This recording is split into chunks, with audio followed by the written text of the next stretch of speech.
রাষ্ট্রবিজ্ঞানের ছাত্রছাত্রীরা ভারতের পররাষ্ট্রনীতি লেখার সময় নরেন্দ্র মোদীর আমলে যে সফট পাওয়ার নীতিকে গ্রহণ করা হয়েছে বলে তোমরা উল্লেখ করো, সে সম্পর্কে আমি একটুখানি বলবো যে এইভাবে কোনো দেশ কিন্তু তার রাজনৈতিক ঐতিহ্যকে অস্বীকার করে দিয়ে কোনো নতুন নীতি নেয় না। যে নীতি নিয়ে থাকুক না কেন, যে নীতি নিয়ে থাকুক না কেন, নিয়েছে তো 100 বার।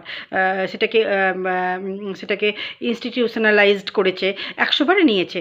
কিন্তু যেটা নিয়েছে সেটা হচ্ছে যে তার যে ঐতিহাসিক যে রাজনৈতিক ঐতিহ্য তাকে কিন্তু ফলো করেই কিন্তু নিয়েছে। তো আমি এখানে যেটা বলবো সেটা হচ্ছে যে এই যে সফট পাওয়ার, এই সফট পাওয়ারকে কিন্তু জওহরলাল নেহেরুর আমলেই কিন্তু এর শিকড় লক্ষ্য করা যায়। তাই তো নন অ্যালাইন মুভমেন্ট, 1955 সালের বান্দং সম্মেলন, এগুলোতে আমরা খুঁজে পাই, সফট পাওয়ার নীতিকে আমরা খুঁজে পাই।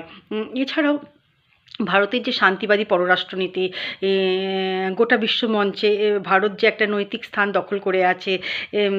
এছাড়াও ভারতে যেভাবে নরেন্দ্র মোদী বর্তমানে যেভাবে যোগাকে, ভারতের আয়ুর্বেদকে সামনে এনেছেন।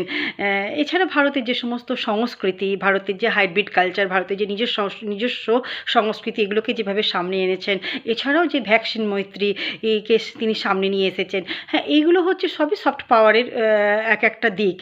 তো এই সফট পাওয়ারের দিকের কিন্তু শিকড় কিন্তু সেই জওহরলাল নেহেরুর আমলেই আমরা যদি একটুখানি পড়ে দেখি তাহলে কিন্তু দেখব জওহরলাল নেহেরুর আমলেই কিন্তু এগুলো লক্ষ্য করা গেছে।